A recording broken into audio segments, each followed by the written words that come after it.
All right, let's go ahead and look at some factoring. I'm going to do a little one of each of them so that you can get a flavor if you're not remembering. For these guys here, remember, you might want to use the diamond problem. That might be familiar to you. So we're trying to figure out two things that multiply to get 20 and add to get 9. So hopefully 4 and 5 come to your mind. Otherwise, you just need to start making a list of what are all the different factors of 20.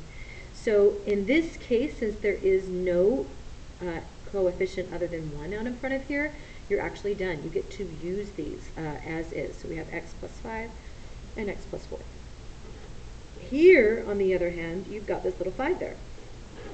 So you need to be careful.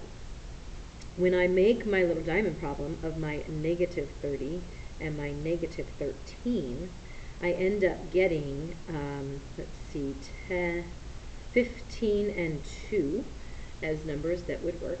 So there's a wide variety of ways to do this. I'm going to go ahead and demonstrate the factor by grouping method.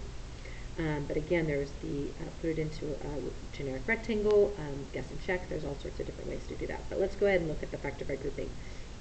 You would rewrite this term using these two little magical guys that you just created. It does not matter if you use the 2 or the 15 first. It just doesn't make any difference. But now you group them. So you say, okay, what is common between these two x's? I'm left with 5x plus 2. And what's common here, do you see they both have a negative? So I actually want to pull out a negative 3.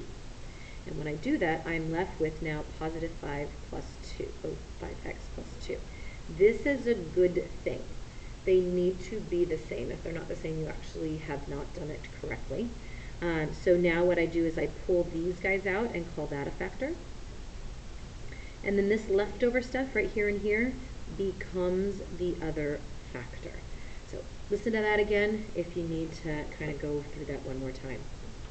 Let's look at number 33. Notice that this one has just 2 terms, but this is a perfect square. The square root would be 2x.